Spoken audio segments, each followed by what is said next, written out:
Were there ever mothers in your village who knew more about their children than the children knew about themselves? Leave a comment below and let me know from where you are listening to this story. And if you enjoy heartfelt rural tales about life, love, and human mistakes, make sure to subscribe. There is plenty more to come. Martha woke up well before sunrise. The cabin was quiet. Only the logs in the hearth crackled softly.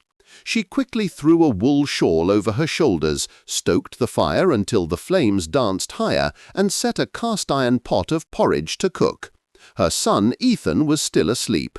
Martha smiled. He was already 25 years old. He had long since grown into a strong, capable farmer, but to her he was still the little boy she used to carry in her arms. She tiptoed to his bedroom door, checked to make sure he was tucked in tightly, and only then returned to the hearth. When Ethan finally stepped out to the table, the porridge was steaming, and a pitcher of homemade berry cider sat beside it. "Sit on down, son," she said. "Ma, I could have scooped some out myself," Ethan replied with a grin. "Hush now, long as I'm breathing, you won't go hungry," she scolded gently. Ethan just laughed. He had been used to this kind of coddling since he was knee-high to a grasshopper. After breakfast, he set to work fixing the yard gate, which had warped after the heavy spring rains. Martha stood nearby, watching him intently. "You ain't holding that board right, Ma," Ethan said, shaking his head. "I've done this 10 times before." "And the 11th time you'll do it wrong," she retorted. "Now why would I do it wrong?" "'Cause I got a feelin' about it." Ethan burst into roaring laughter. "Only you could have a feelin' about a piece of fence board." Martha couldn't help but chuckle either. That was how they had lived for years, side by side, agreeable and, to her way of thinking, right. Ever since her husband passed away, her whole world had shrunk down to a single son. She worked the fields, tended the livestock, sewed, spun wool, and stayed up half the night, all for his sake. Ethan was her greatest pride, her greatest joy, and though Martha never realized it, the very meaning of her existence. But that afternoon she noticed something peculiar. After dinner, Ethan stood for a long time by the small mirror hanging on the wall. He smoothed down his hair, smoothed it again, took off his work shirt, put it back on, and then changed into a cleaner one. Martha narrowed her eyes. "And where on earth are you gussing up to go?" "Down to the social hall," he mumbled. "The social hall?" she repeated, as if he had said he was heading off to the moon. "What's so strange about that?" "Nothing at all," she murmured. Ethan grabbed his canvas coat and walked out the door. Martha stood watching him go for a long time. For some reason, he didn't walk the way he usually did today. His steps were lighter, cheerier, like he was in a special kind of hurry. Just then, Pearl strolled right into the yard without knocking, as was her usual custom. "Martha, what are you standing out by the gate for?" Pearl asked. "Oh, just breathin' the fresh air." "You're lyin'," Pearl stated flatly. "How would you know?" "'Cause I know folks better than they know themselves," Pearl snorted. "And what gossip did you dream up this time?" Pearl smiled a sly, knowing smile. "Word is, there's a new girl down at the social hall. Real pretty one, too." "And what's that to do with anything?" "Just that your Ethan's been heading down that way 3 times a week, more often than he walks to the town well." Martha opened her mouth to snap back, but suddenly fell silent. The image of Ethan changing his shirt twice in front of the mirror flashed before her eyes. Go on with you, Pearl," Martha muttered nervously. Maybe so. Might be time to start picking out wedding gifts soon," Pearl teased. Martha forced a jittery laugh, but it sounded hollow. She couldn't quite fathom why her neighbor's words had struck such a nerve. That evening, as the sun began to dip behind the edge of the cornfield, Martha walked out to the gate several times, then back again, as if she were waiting for someone or dreading something. For the first time in many years, a strange, unexplainable dread settled in her heart. Out there among the young folks at the social hall might be a girl who would very soon become more important to Ethan than his own mother. And Martha didn't know yet that before long she would go looking for her son herself, right where he was trying to spend time not with her, but with another woman. Martha barely slept a wink that night. She tossed and turned, scolding herself under her breath. What foolishness was creeping into her head? So what if there was some girl at the social hall? Her Ethan had always been a sensible boy and would never forget his mother. But every time she recalled him lingering by the mirror and changing his shirt, her chest tightened with a heavy ache. In the morning, she forced herself into her usual chores.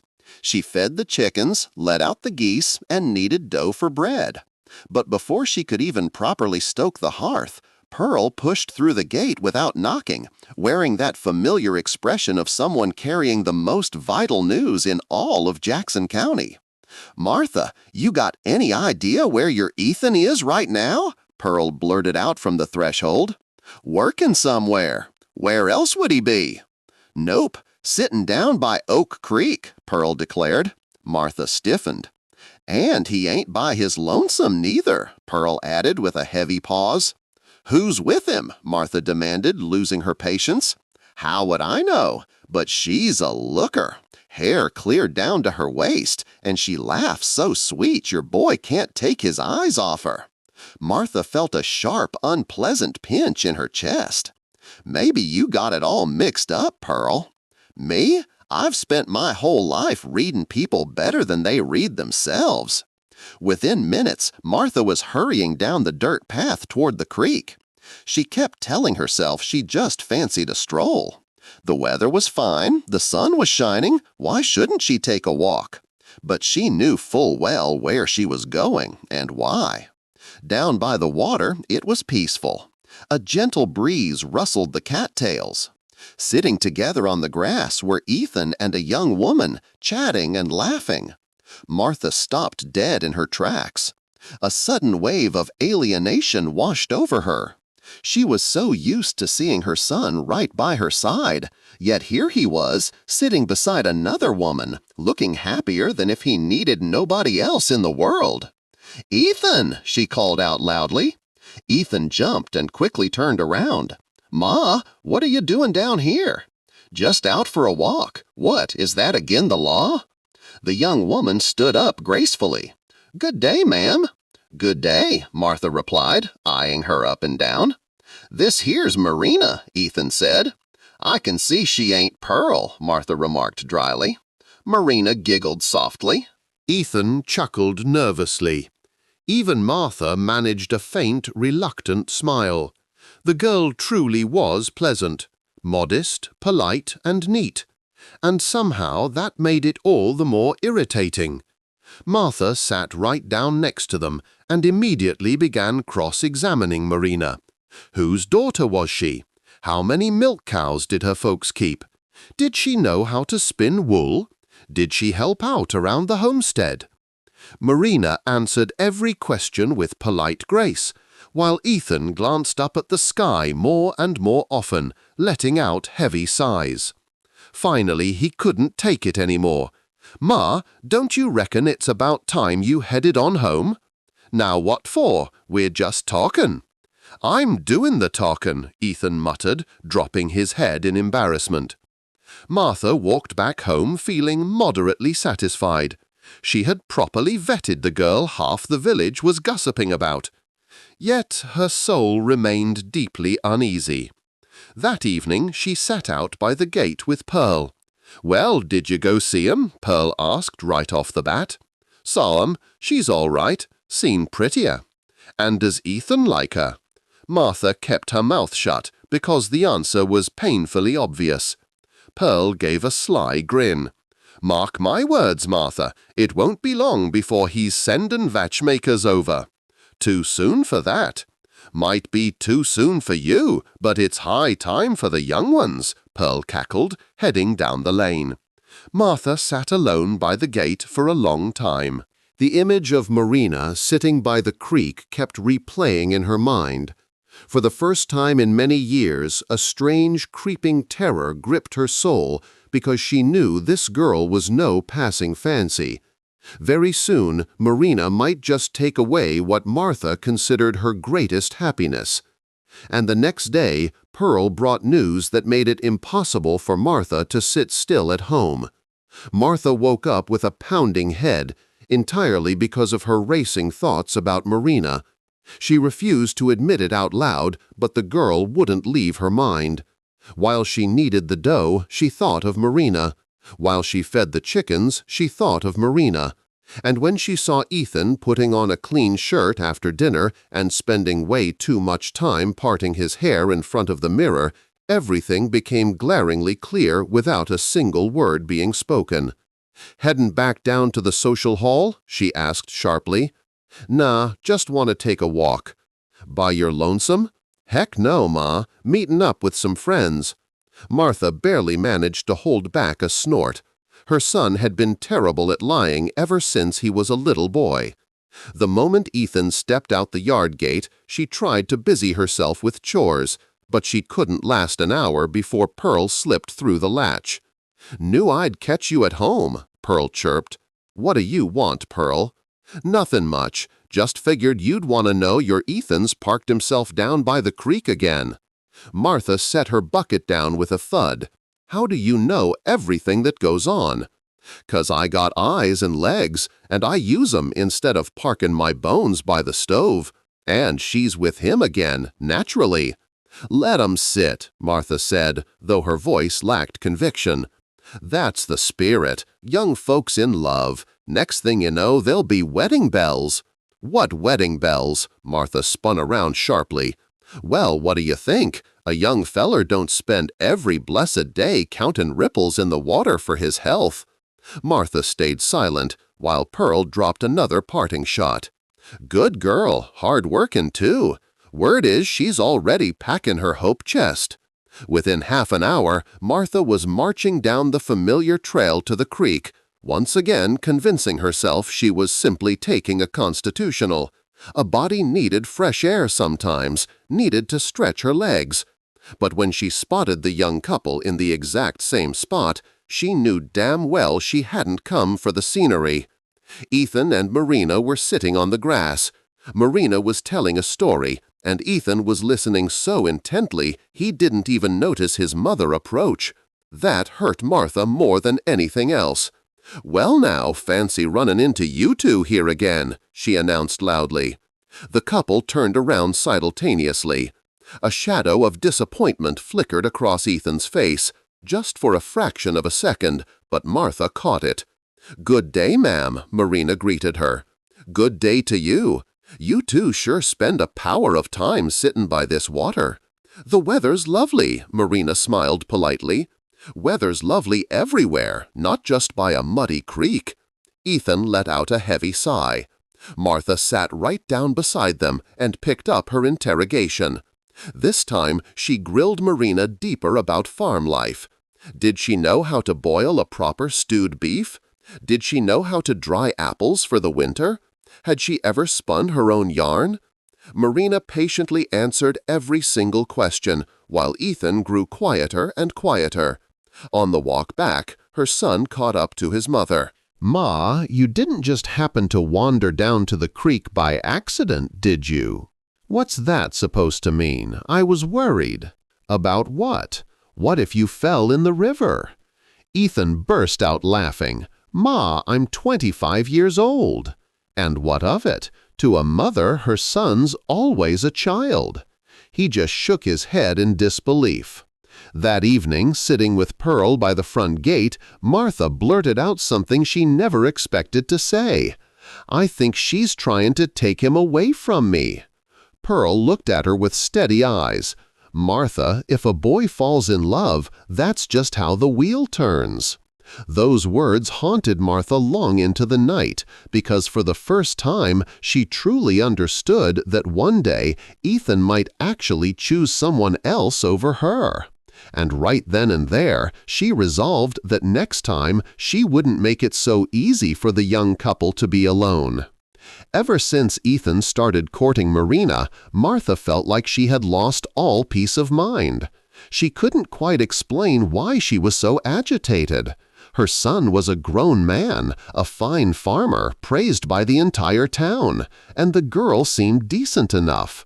But every time he got ready to head out, Martha felt a prickly surge of irritation, especially when she knew exactly who he was racing to see.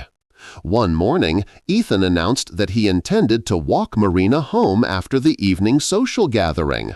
Martha just nodded, but she memorized every single word. All day long she racked her brain for a way to keep her son at home, and eventually a plausible excuse presented itself. After dinner, she stepped outside, gazed critically at the old barn roof, and hollered for Ethan. "Son, come here a minute," she called. "What's wrong?" he asked, jogging over. "Take a look at that roof." "I see it." "Needs patchin'." Ethan tilted his head back. The roof looked exactly as it had yesterday and the day before. "Ma, it ain't leakin'." "Ain't leakin' yet. When it starts pouring, it'll be too late. No, we gotta fix it right now." Ethan chuckled. "Ma, I got plans for tonight." "Exactly why we gotta do it right now." Until dusk, he spent hours climbing up and down the ladder, moving shingles and checking things that required zero repair. Martha felt a grim sense of satisfaction. As the sun began sinking toward the horizon, she rustled up a new project. "What about the firewood?" "What firewood, Ma?" "For next winter." "Ma, winter's months away." "Which is why a body prepares ahead of time." Ethan was laughing out loud now. "I swear you're just making chores up out of thin air today." "Nonsense, I'm thinking about the homestead." Still, by nightfall, he managed to break away, quickly changed his shirt, and bolted out the door. Martha hurried after him to the gate, but she was too late. Her son had already vanished down the lane. She stared after him, then jumped as a familiar voice spoke up beside her. "Didn't work, did it?" Pearl stood by the latch with a smirk. "What didn't work?" "Keepin' him cooped up in the house." "I wasn't trying to keep nobody." Sure. Only that roof suddenly became the most important thing in the county, and the firewood, too." Martha shot her a dirty look. "You got an overactive imagination, Pearl." Pearl planted herself firmly on the bench. "And you got an overactive case of the jitters. He ain't a little boy no more, Martha." Martha stayed stubbornly silent. She hated hearing those words. Ethan returned late that night, a foolish, happy grin plastered across his face, which only soured Martha's mood further. "Have a nice time?" she asked coldly. "Sure did." "And what you talk about?" "Oh, this and that. Nothing much." Ethan frowned slightly. "Ma, why you always got to interrogate me?" Martha felt deeply wounded. In the old days, her son told her everything, absolute everything. Now whole conversations happened that she knew nothing about. She despised it. She lay awake half the night, and by morning, Pearl arrived with yet another piece of intelligence that confirmed things were getting far too serious. Early the next morning, Martha knew the moment Pearl walked through the gate that she carried fresh trouble. Pearl stood leaning against the fence looking like she had struck gold or caught a horse thief. "Well, spit it out, Pearl, what is it now?" Martha sighed. They were spotted right outside Marina's front porch, and not for a quick wave, neither. He stayed till dusk. Martha silently turned her back and started flinging feed to the chickens, trying desperately to look indifferent. "Let 'em be, I suppose," Pearl prodded. "Tomorrow he'll bring the matchmakers, and the day after that, wedding bells." "Pearl?" "Don't pearl me. You got eyes, don't you? The boy's head over heels." Martha violently hurled the last handful of grain into the dirt and stalked back inside. She refused to keep chewing on that bone, but her friend's words echoed in her skull all day long. That afternoon, Ethan was working out by the machinery shed. Martha went outside 3 different times, bringing him a jug of cold water, freshly baked turnovers, and berry cider, finding an excuse to linger by his side. "You tuckered out yet?" "Nope, right as rain, Ma." "Maybe you ought to rest a spell." "Ma, I'm working." Well, keep at it then. A minute later, she wandered back out. Sun's beaten down fierce today. Sun's normal, Ma. Put your straw hat on, you hear? Ethan just laughed. To him, this constant fussin' was just part of the landscape.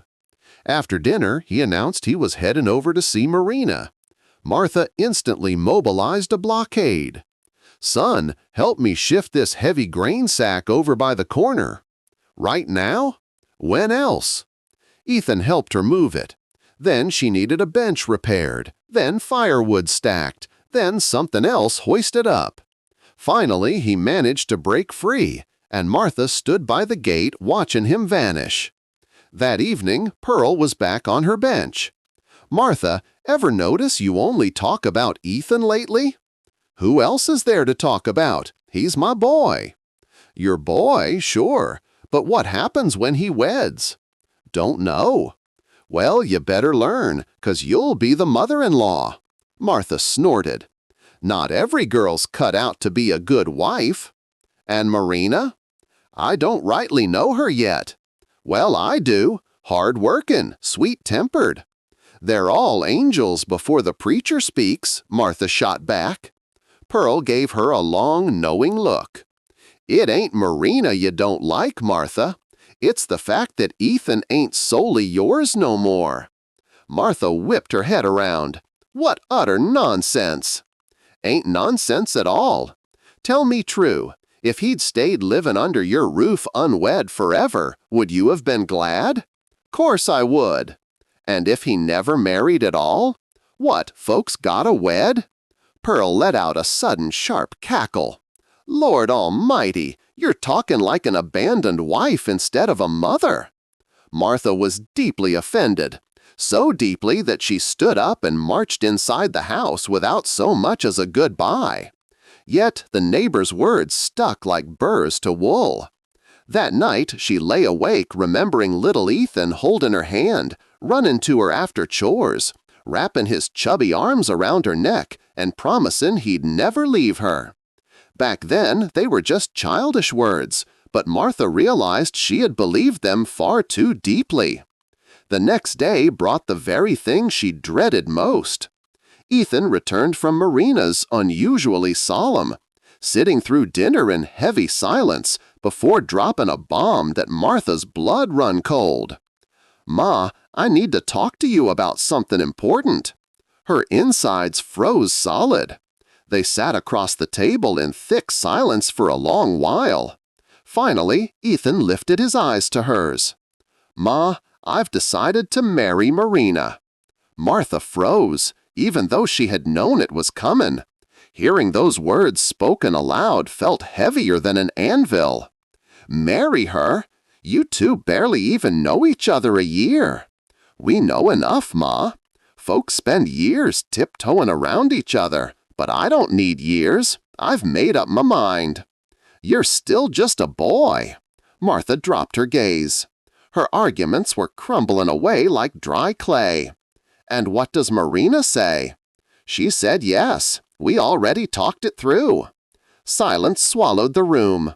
Martha felt the decision had been made entirely without her input. Like a front door she considered her own had suddenly been unlatched by invisible hands. "So you've gone and decided everything?" she asked in a small, tight voice. "We decided, Ma." "And nobody thought to ask me?"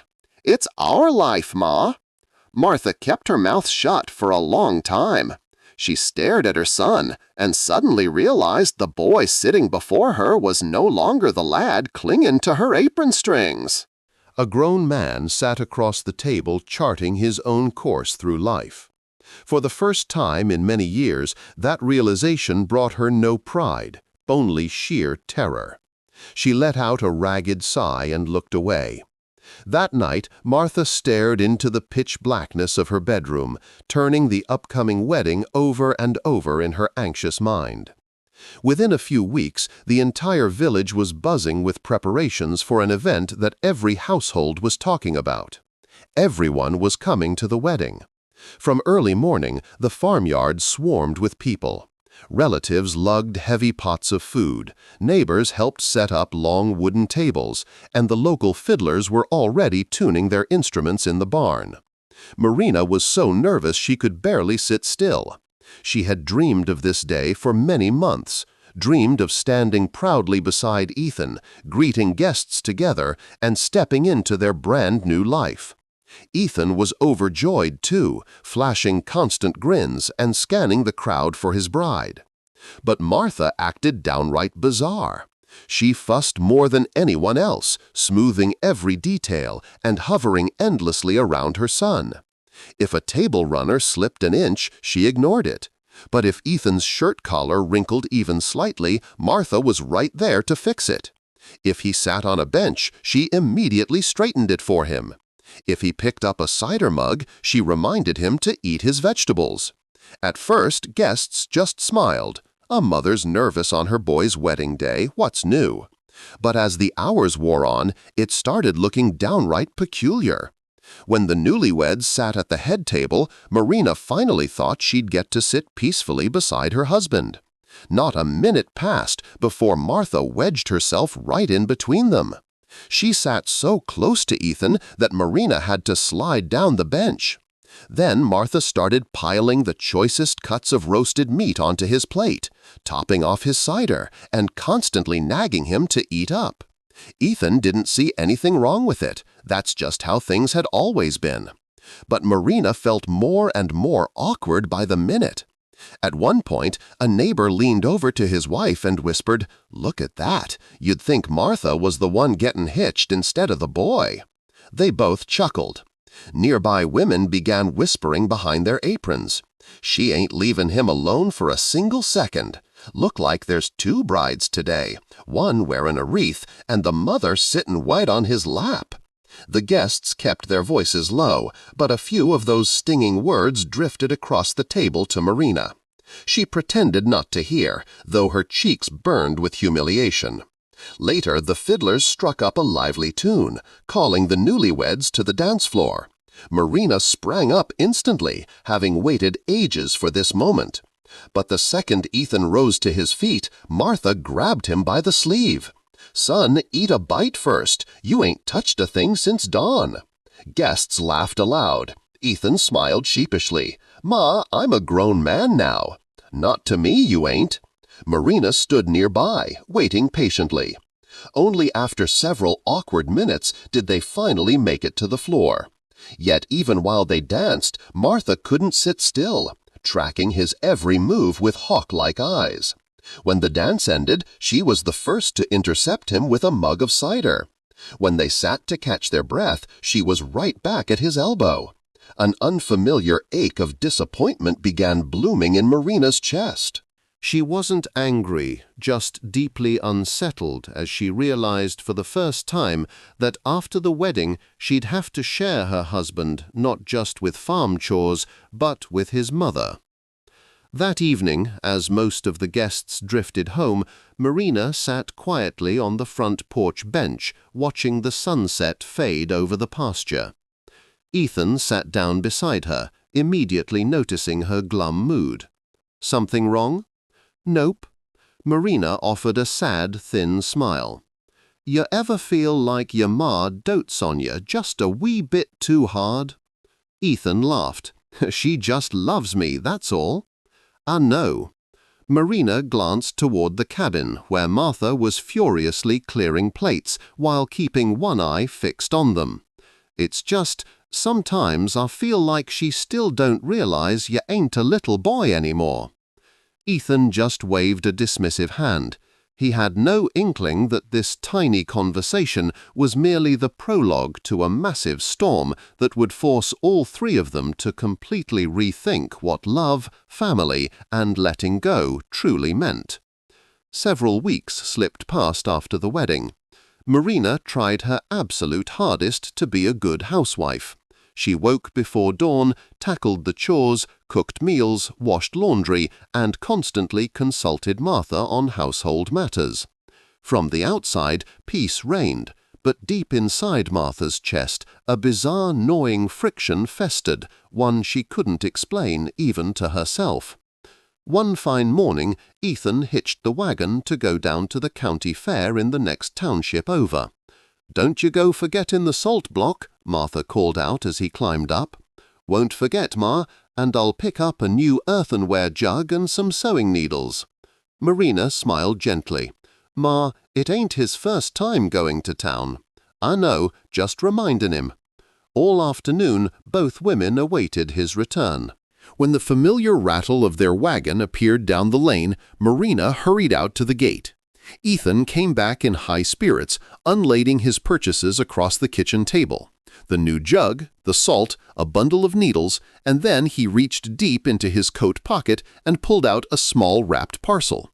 "This is for you," he told Marina. Marina's eyes lit up as she unpeeled the coarse brown paper to reveal a bright crimson hair ribbon. "Oh, Ethan!" "Saw it and thought of you straight away." Marina laughed, throwing her arms around his neck right there in the middle of the kitchen. Ethan chuckled, hugging her back. Off to the side, Martha felt a sharp, venomous sting in her chest, as if she had witnessed a robbery of something that rightfully belonged to her. She silently turned back to tend the wood stove. Sure enough, as if summoned by dark magic, Pearl dropped by that very evening. "Heard your Ethan came back from the fair with his arms full," Pearl needled. "He did." "Spoilin' his bride, I hear." "Spoilin' her proper," Martha answered coldly. Pearl grasped the situation instantly. "And what'd he bring you?" "I don't need nothin'." "I ain't talkin' about need. Did he bring you anything?" "He didn't." Pearl shook her gray head. My, that's something. What's that supposed to mean?" "Nothin' much. Just that a mother's a mother, but a man's got only one, while wives come and go." Martha didn't utter a word back, but she lay awake for hours that night. For some reason, her mind didn't picture the hair ribbon. It pictured the way Marina had thrown her arms around Ethan and how radiantly happy he had looked in return. A few weeks later, another fair rolled around.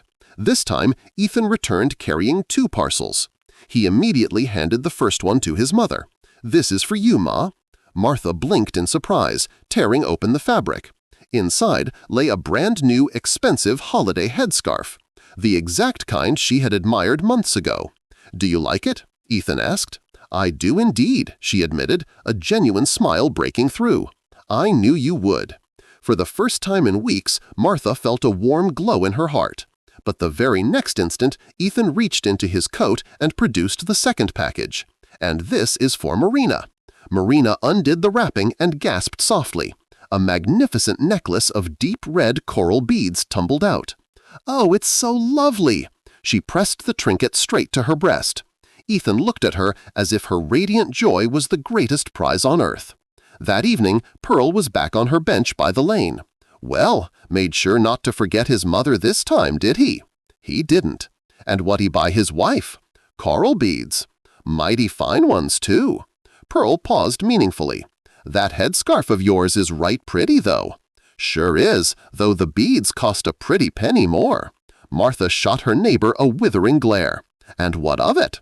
"Nothin' at all, just makin' conversation." But those words burrowed right back into Martha's troubled brain. The next afternoon, Ethan returned from the timber yard in high spirits. Marina met him at the gate, and they stood talking and laughing before strolling off toward the orchard together. Martha watched them from the kitchen window, suddenly catching herself in the act of tracking not her son, but the way his eyes devoured his wife. For the first time, a cold terror gripped her. What if, one day, she stopped being the absolute most important person in his life? And very soon, a chance encounter would force her to confront that fear head-on. After the second fair, Martha found herself wrestling with dark, irrational thoughts. She knew she was acting foolish. Marina was a wonderful wife, hard-working, gentle, and respectful. She never talked back to her mother-in-law and always pitched in. Yet every time Martha saw the young couple together, her chest constricted with an ugly ache. One warm evening, Ethan and Marina sat on the bench outside the cabin as the sun melted into the horizon, whispering and laughing together. Martha watched them through the pane. Initially, she intended to stay put inside, but then decided she needed a breath of fresh air herself. She grabbed her knitting basket and marched right out. "Fine evening," she announced, sitting down uninvited right beside them. "Sure is, Ma," Ethan replied. Marina merely offered a quiet smile. A heavy silence hung between them for a few minutes. Then Ethan started telling his wife a funny mishap from the lumberyard. Before he could finish, Martha cut right across him. "Remember the time you fell face first into the horse trough right out on the main road when you were knee-high?" Ethan flushed red, laughing awkwardly. "Ma, come on." Ran home soaking wet, bawling like the world was coming to an end. Marina smiled politely. Martha kept unspooling stories of his youth, how Ethan used to be terrified of geese, how he got lost in the high corn, how he hid behind her skirts from stray dogs. Within 20 minutes, Marina had stopped talking altogether, sitting in stone silence while Ethan cast increasingly desperate glances at his wife. Finally, Martha stood up, brushing off her apron. "Well, you two carry on," she said, sweeping back inside. Marina tracked her departure with sad eyes. "Your mother loves you an awful lot, Ethan." "I know, powerful lot." Ethan just nodded, entirely missing the deeper warning humming beneath Marina's words. The next day, the pattern repeated. After supper, the newlyweds headed down toward the creek. Scarcely had they cleared the gate when Martha's voice chimed behind them. "And where you're off to in such a rush?" "Just down to the creek for a spell, Ma," Ethan sighed. "Sun's going down. I got chores need doing." Martha kept her mouth shut for 3 seconds before replying. "Well, all right then." But halfway down the path, Marina spotted a familiar silhouette trailing them. Martha was marching down to the creek too. "Oh, fancy meeting you two here," she declared with transparent forceness, planting herself right beside them once again. That evening, the young couple barely managed 2 words alone. When they returned, Marina was uncharacteristically quiet. She lay awake for hours that night, staring at the rafters. The bench by the house, the creek walks, the endless childhood anecdotes, the constant suffocating presence. It was as if the mother were terrified to leave them unchaperoned, even for 5 minutes. The next day, Pearl came over to shell butterbeans by the garden fence. "You're crowdin' those young'uns awful hard lately, Martha," she observed. "Don't talk foolishness. I'm just looking out for 'em." "Looking out for what?" Martha paused, then let slip what she'd been bottling up. "'Cause now he's got someone more important than me." Pearl gave her a long, hard stare. "Martha, she's his wife." "I know how it's supposed to be," Martha snapped, refusing to yield, because therein lay the bitter root of the whole tragedy. She understood how things were supposed to be, but her heart flat out refused to bow to it. Following those creek walks, Marina started noticing details she had previously brushed aside as trivialities. At first, they seemed small, too small to make a fuss over without looking petty. But day by day, those microscopic paper cuts piled up until they formed a massive wall of alienation, reminding her she was still just a guest in this house. One afternoon, Marina returned from the village market carrying a bolt of fine, unbleached linen cloth. She had saved egg money for months and felt immensely proud of her purchase. Spreading the fabric across the kitchen table, her face glowed. "I figured we could sew some new window curtains out of this. It'll brighten up the whole cabin," she beamed. Ethan nodded enthusiastically. "That's handsome cloth. I like it." Marina beamed, but Martha didn't even reach out to touch it. She glanced at it sideways and muttered, "We don't have no need for new curtains." Marina blinked in confusion. "Why not? The old ones are threadbare." "Old ones work fine." "But these are so bright and clean." "Old ones suit us just fine." The smile vanished from Marina's face. She silently folded the linen and buried it at the bottom of her cedar chest. A few days later, history repeated itself. Marina broached the topic of buying a new storage chest because the old family one barely latched shut anymore. "What for?" Martha shot back instantly. "'Cause the lid's splintered and won't keep the mice out. We don't need no new chest." Ethan just shrugged his shoulders. "If Ma says the old one'll hold up, I reckon it'll hold up." Marina shut her mouth. She noticed Martha always deployed a specific pronoun. We don't need it, it don't suit us and my husband.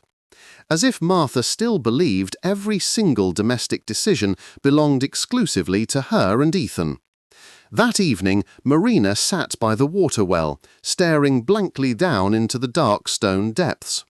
Ethan walked out, spotting her gloom instantly. "Something troublin' ya?" "Nope." "You're lyin' again." Marina offered a bitter smile. "You ever find it strange how your ma talks about us?" "How do you mean?" "We don't need curtains, we don't need a chest. It's always we." "Well, so what?" "It's our life, Ethan. You and me live under this roof now. We ought to make those choices together." Ethan furrowed his brow, uncomfortable. "Ma's just set in her ways, that's all." Marina's voice dropped to a whisper. "Maybe so, but sometimes I feel like she still don't see me as the mistress of this house." Ethan floundered for words. He didn't want to get caught in the crossfire between his wife and his mother, so he simply wrapped a heavy arm around Marina's shoulders and told her she was borrowing trouble. But those platitudes brought her zero comfort. The next day, Pearl strolled up to the fence. "Heard your new bride was fixin' to sew curtains, Martha." "She had notions." "And what'd you say?" "Told her we had no call for 'em." Pearl gave an approving nod. "Smart. Young folks nowadays want to tear up everything that works." Martha felt a twisted pulse of validation, as if her supremacy had been officially ratified. But that very evening she caught sight of Marina standing all alone by the water well, gazing into the distance with a hollow look. No smile graced her lips, and for some reason that sight stirred a cold knot of dread in Martha's stomach. She hurriedly averted her gaze and scuttled back inside. Marina, meanwhile, sat wondering if she would ever truly become the mistress of a home where every final decree had already been written by another woman decades ago. Days after the curtain incident, Ethan suggested they hitch the wagon for the big autumn fair over in Jackson County. Marina's heart leapt. Lately they barely had a moment alone between farm labor and domestic tension. She longed to spend a whole day side by side with her husband, strolling down the vendor rows, listening to the brass band, eating roasted corn, and just talking about their own private dreams. Yet the morning they set off, Martha stepped out onto the porch with her canvas shawl. "I'm comin' too." "Well, climb on up, Ma," Ethan said easily. Marina silently adjusted her headscarf, swallowing her disappointment. She couldn't very well tell her mother-in-law to stay home. The fairgrounds were choked with humanity. Music blared from every tent. Merchants bellowed out the virtues of their tinware and linens. Children darted between wagon wheels, and the tavern tents roared with laughter. Almost immediately, Marina felt completely superfluous. Martha latched onto Ethan's arm with natural, practiced ease, the way a wife holds her husband. Whenever Ethan paused by a merchant's stall, Martha was already standing shoulder to shoulder with him. If Marina tried to point out a display of pottery, Martha instantly manufactured a task for Ethan to pull him away. "Ethan, look at these harness straps." "Ethan, remember when you were small and scared of draft horses?" "Ethan, come over here this second." Marina trailed a step behind. Initially, she forced herself to swallow her pride. Then she grew completely silent. Near a cider press, they ran into an old acquaintance of Martha's. The woman looked them over and cackled. "My word, Martha, you're gussied up and glowing today like you're the bride instead of the mother-in-law." The crowd laughed good-naturedly. Martha flushed with flattered pride. "Oh, go on with you," she tittered, though she made no move to unhook her fingers from her son's arm. Marina felt her internal organs twist into a tight, ugly knot. She glanced sideways at Ethan. He just chuckled, acting as though nothing abnormal had occurred. A while later, they sat down by the bandstand to rest their feet.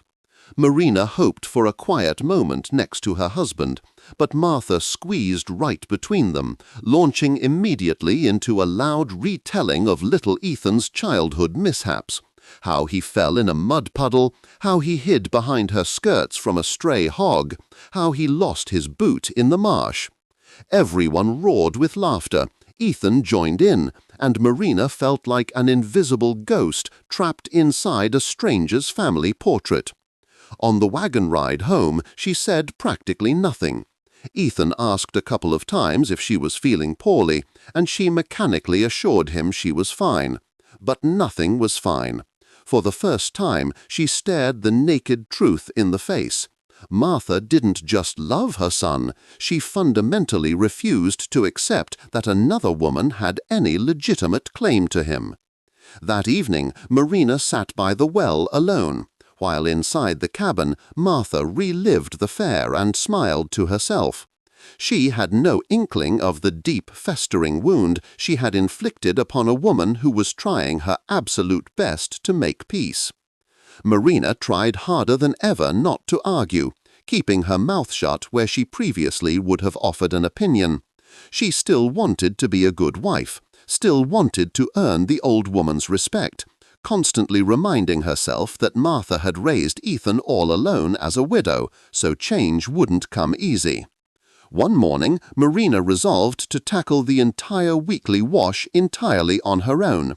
She scrubbed the heavy linen tablecloths, her own dresses, and her husband's work shirts until her knuckles were raw in the wooden washtub, then proudly hung them all out on the hemp clothesline to bake in the autumn sun. By evening, everything was crisp, clean, and smelling of sunshine. The next morning, stepping out into the dewy yard, she noticed something bizarre. Her dresses hung in place, and the tablecloths fluttered in the breeze, but Ethan's work shirts were completely gone. Marina spun around and spotted Martha down by the big oak washtub. The older woman was furiously scrubbing laundry, specifically Ethan's shirts, and only his shirts. Marina walked over, feeling a cold numbness in her limbs. "Something wrong with the wash, Ma?" "Nope." "Then why are you re-washing 'em?" "Just wanted to freshen 'em up right." "But I washed 'em yesterday till they shone." "Saw 'em. They weren't clean enough." "They were spotless." "Suit yourself," Martha grunted, not missing a beat with the scrubbing board. For Martha, that simple justification, they're Ethan's shirts, was an ironclad defense. For Marina, it was an act of war. But she bit her tongue and walked away. Within days, it happened again, and then again. Martha didn't touch Marina's dresses, didn't touch the tablecloths, but if Marina laundered her husband's work shirts, the mother invariably found an excuse to wash them over from scratch. One evening, Marina broached the topic carefully with her husband. "Ethan, you ever find it strange that your ma feels the need to re-wash your work shirts after I spend half the day scrubbing 'em?" Ethan looked genuinely baffled. "What's strange about that? She's just trying to help out." "Nobody asked for help with the wash, Ethan. I'm your wife." "Marina, she's done my laundry her whole life. Don't go making mountains out of molehills." Marina dropped her eyes. "I know. Just let it go." Ethan smiled, completely oblivious to the bitter storm raging behind his wife's eyes. That very night, Martha washed his shirts a second time, and when she hung them up, Ethan thanked her warmly. Martha beamed with victory, while Marina finally understood that no matter how hard she tried, a rival shadow would always loom over their marriage. Following the laundry episode, Marina pushed herself even harder to play the dutiful wife. She swallowed her hurts, refused to pick fights, and forced smiles across the breakfast table. One dawn before the roosters crowed, she crept out of bed to prepare a grand midday meal. Not just common corn mush or boiled dumplings, but beef stew, the rich, savory stew Ethan loved above all else. She tended the hearth for hours, carefully dicing root vegetables, tasting the broth, and sweating over the heat like her entire life hung in the balance. In truth, it felt like it did. Marina desperately wanted her husband to praise her cooking just once. She wanted to hear that she was a capable mistress of this homestead, too. By noon, the stew was ready, filling the cabin with a mouth-watering aroma. When Ethan tramped in from the fields, she practically vibrated with nervous hope. "Smells amazing. Did you cook this?" he beamed. "I did. Go on, sit and have a bowl." Marina held her breath. Ethan scooped up a spoonful, blew on it, and swallowed. "Mighty tasty." "Real good, darling." Marina's heart soared. She glanced triumphantly toward Martha. The older woman sat in stony silence at the far end of the bench. Slowly, Martha picked up her spoon, tasted the broth once, tasted it twice, and deliberately shook her head. The radiant smile vanished from Marina's face. "Something wrong with it?" she whispered. "Near about everything," Martha said flatly. "How can you say that?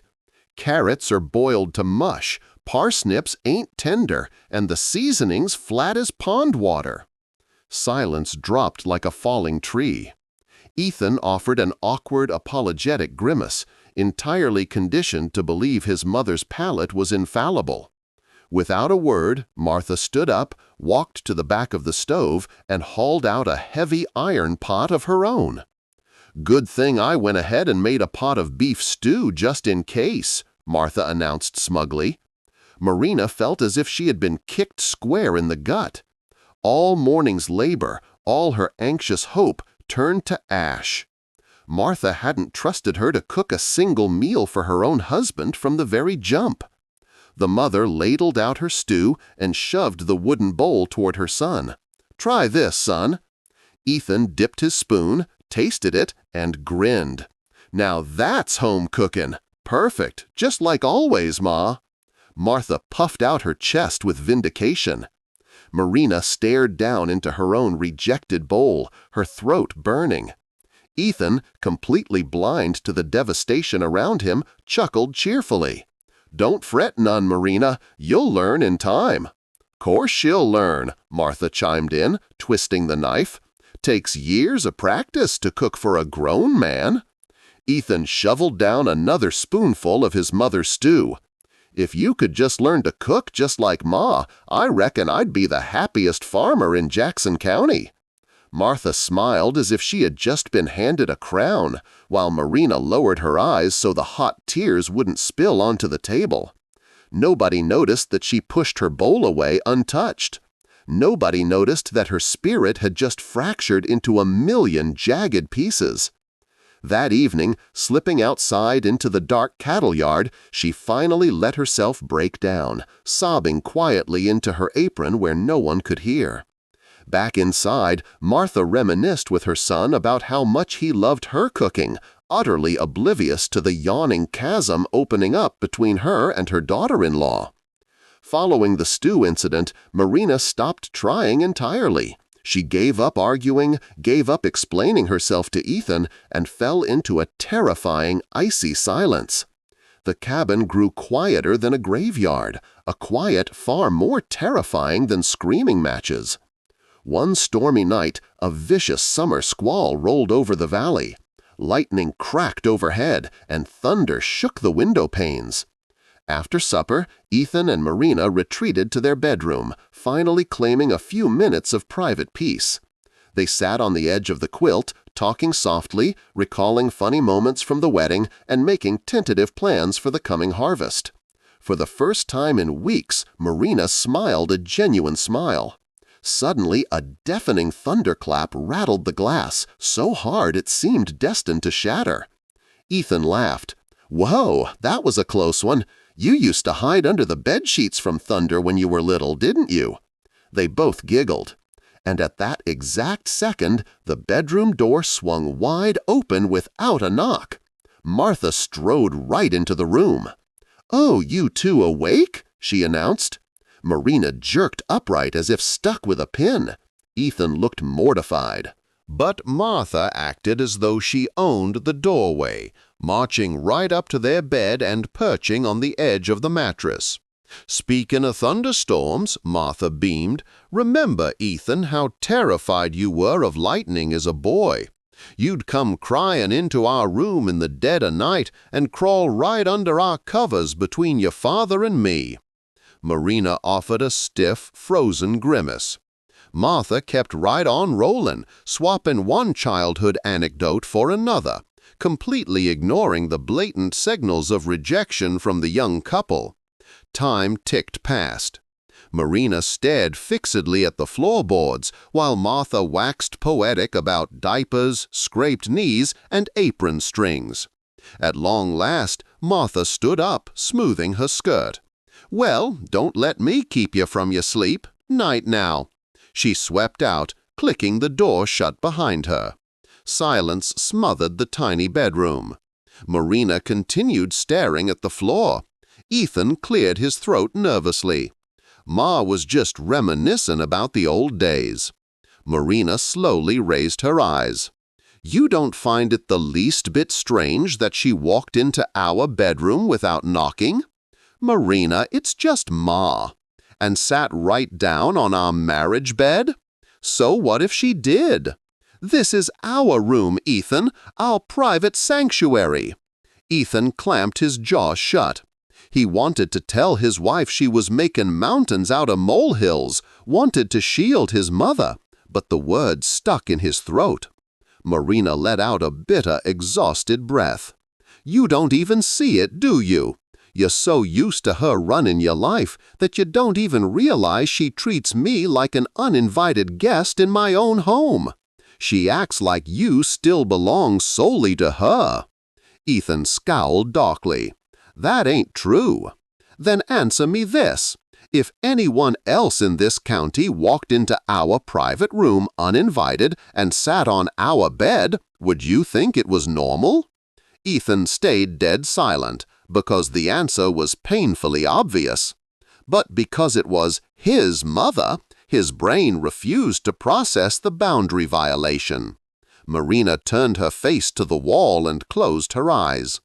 Ethan lay awake half the night, staring at the ceiling rafters, his wife's words echoing relentlessly in his skull.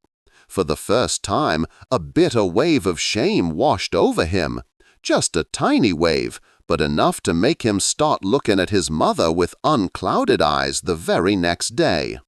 Following the bedroom intrusion, Marina gave up pretending. She realized the painful reality. In her own marriage, there simply wasn't enough room for her to breathe. Martha was inescapable. If the newlyweds tried to take a walk, an emergency chore materialized. If they sat together at dusk, the mother materialized with advice or a childhood memory. If Marina tried to arrange the pantry her way, she was immediately corrected. And the most agonizing part was that Ethan remained completely blind to it all. To him, it was just motherly devotion. One evening down by the creek bank, the sun melted behind the timberline. The water murmured against the stones, and Marina sat in unbroken silence for so long that Ethan finally grew uneasy. "Something rankling you?" "Nope, just thinking." "Well, spit it out." Marina turned her head slowly, looking him straight in the eye. "Ethan, you ever picture what our family's gonna look like a year from now?" "Course I do. Normal, like everybody else. A farmhouse, kids, livestock." Marina nodded slowly. "And your ma? What about her? She'll be living with us, same as always. And making every decision for us, too." Ethan's face darkened instantly. "Here you go again with that foolishness." "It ain't foolishness, Ethan. Can't you see it?" "See what? There ain't nothing to see." "She dictates the curtains. She dictates the furniture. She audits my wash tubs and critiques my cooking. She patrols our bedroom." Ethan's jaw dropped. "She's just trying to help us settle in. She's lived in this house 30 years. "No, Ethan, she's terrified." "Of what?" "Terrified that you don't belong solely to her anymore." Silence dropped like an anvil. Ethan turned his face away toward the dark water. He had heard hints of this before, but stubbornly refused to ingest it. "You're exaggerating, Marina." "No, Ethan, you're just too cowardly to look the truth in the eye." She reached out, grabbing his lapels and forcing him to look directly at her. "I can't be your wife like this, not while another woman occupies the place that belongs to me. She interferes where only husband and wife have a right to be. She treats you like a 10-year-old boy and treats me like a hired maid." Tears finally broke free, tracking down her cheeks. "I never wanted to steal you from your mother, but I refuse to play second fiddle in my own marriage bed to a woman who plays the role of your real wife." She stood up abruptly and walked away down the darkening path, leaving Ethan frozen on the riverbank. That night, the cabin was suffocatingly quiet. Ethan lay stiffly beside his weeping wife, his soul in absolute turmoil. The next afternoon, Ethan was returning from the south pasture when he heard voices by the garden fence. Martha and Pearl were sitting on the low bench shelling peas. Ethan intended to walk right past, but then he heard his own name dropped and his feet rooted themselves to the dirt. "Won't be long before you're dandling grandbabies on your knee," Pearl chuckled. Martha's face hardened into granite. "We don't need no babies right now." Ethan blinked, stunned. "We? Who was we?" "What do you mean, we?" Pearl asked, dropping her pod. "Just that Ethan's got too much on his plate. Since when do you decide when your married son starts a family?" "'Cause he ain't ready," Pearl let out a sharp scoff. "Good grief, Martha, he's 25 years old. He's a grown man with a legal wife." "He's still my boy," Martha snapped defensively. Ethan felt the breath punch right out of his lungs. "Boys don't marry," Pearl's voice echoed in his head. "And that's precisely why I ain't having 'em rush into things," Martha muttered. "Rush into what? Making a family? That's between him and Marina." "No, it ain't. It's my business, too. The moment they have a young'un, I won't matter no more. I'll be pushed out in the cold." Pearl stared at her in stunned silence. "Are you hearing yourself, woman? You've clean lost your mind." "I ain't lost nothin'. Right now, he still comes to me first, still asks my advice, still tells me his comin's and goin's. Once there's a baby, he'll be wrapped around that girl's finger, and I'll be a ghost in my own house." Ethan stumbled backward as if struck across the face with a wet towel. The puzzle pieces crashed together with agonizing clarity. Marina hadn't been exaggerating. She hadn't been paranoid. She had been 100% right. His mother wasn't fighting for his well-being. She was fighting a desperate turf war against her own replacement. That evening, Ethan walked into the cabin like a man walking to the gallows. Martha bustled around the table, setting down a bowl of stew and chattering about village gossip. But Ethan stared at her with hollow, devastated eyes. For the first time, he didn't see a self-sacrificing mother. He saw a profoundly frightened, possessive widow whose terror was actively devouring the family he was trying to build. Later that night, sitting on the edge of the bed in the dark, Marina reached out and touched his arm. "You look like you seen a ghost, Ethan." "I heard him today, Marina, by the garden fence. I heard every word."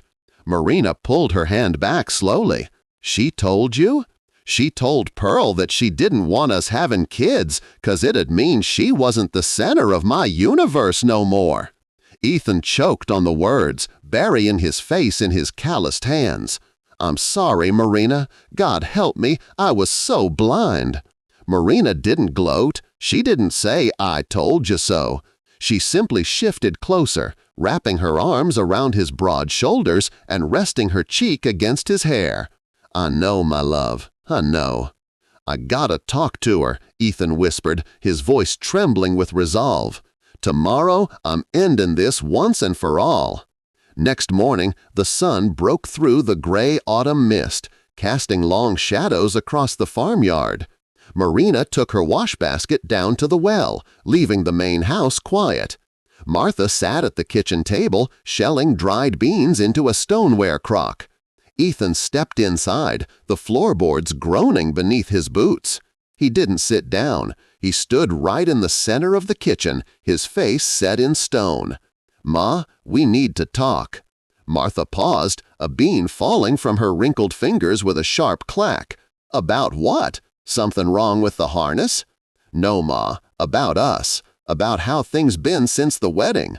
Martha's expression shuddered instantly. "If this is more of Marina's whining—" "It ain't Marina. It's you and it's me." Ethan took a deep, shuddering breath. "Why are you so terrified of letting me go, Ma?" Martha stood up so fast her chair screeched across the puncheon floor.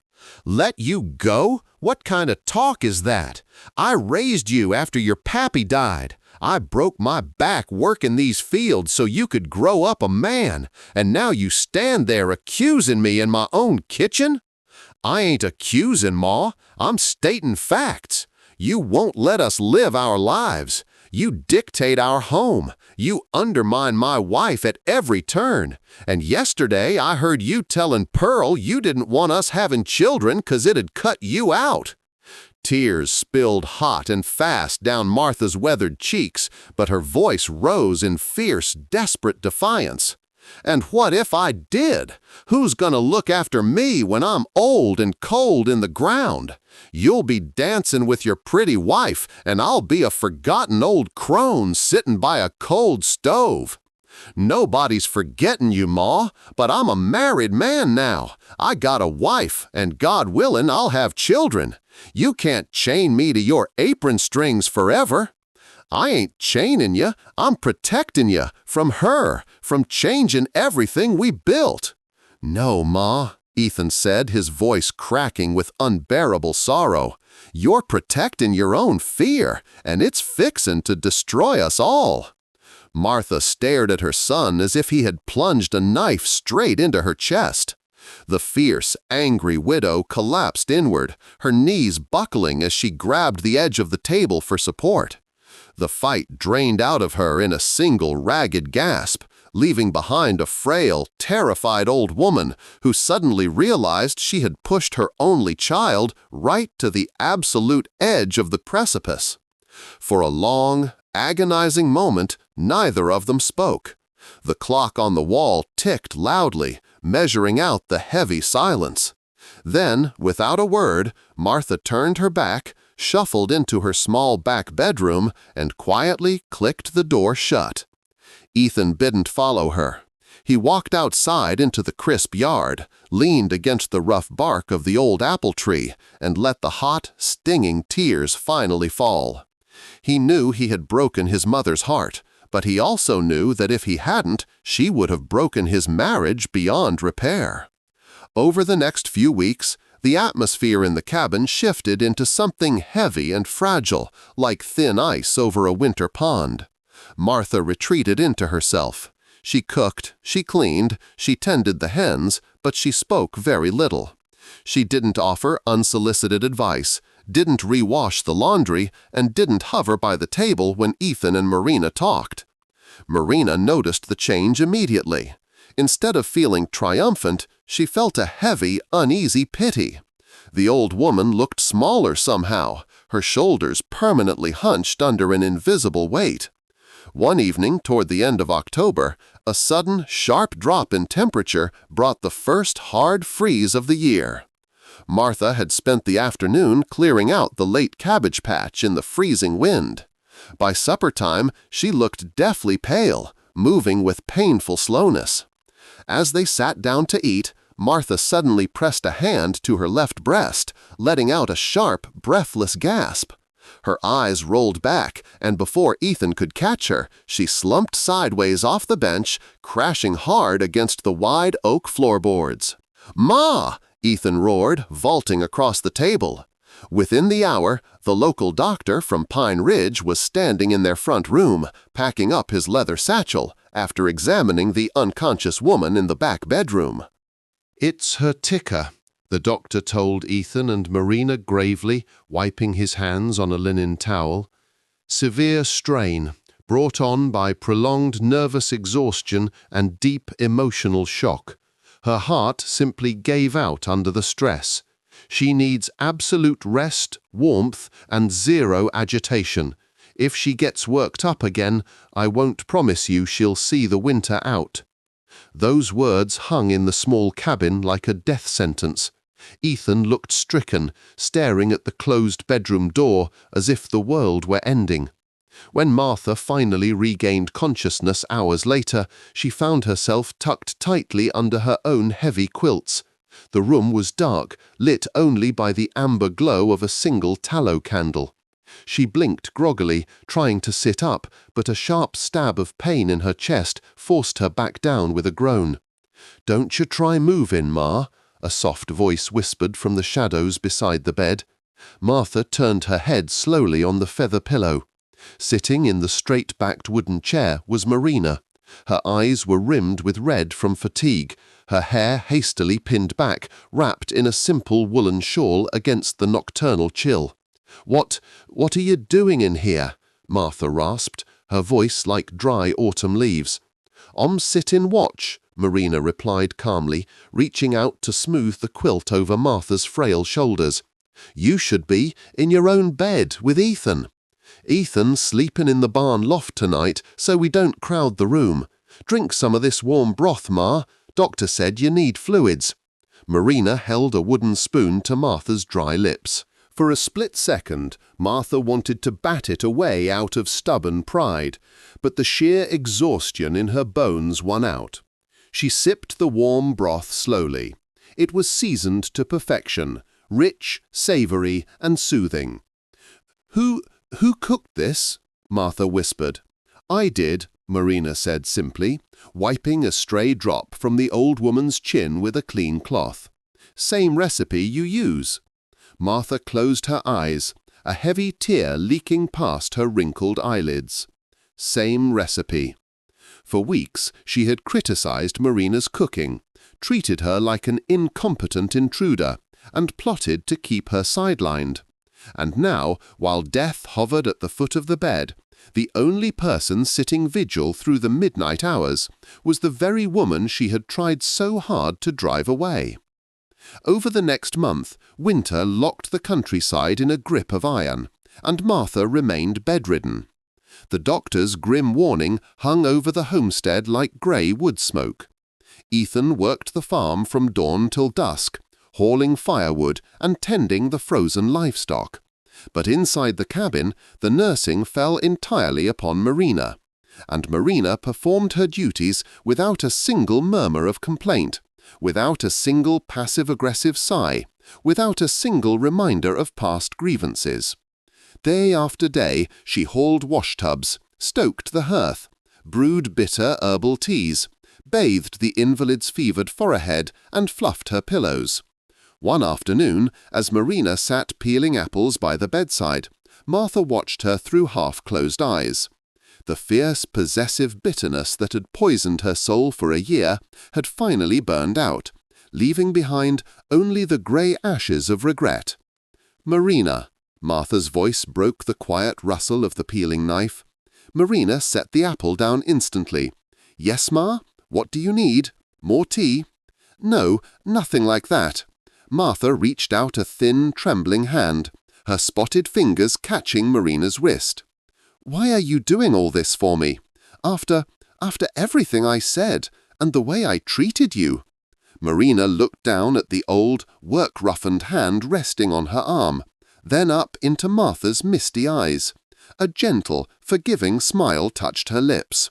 "Because you're my mother now too, Ma, and when someone you love is hurting, you don't keep score of old battles."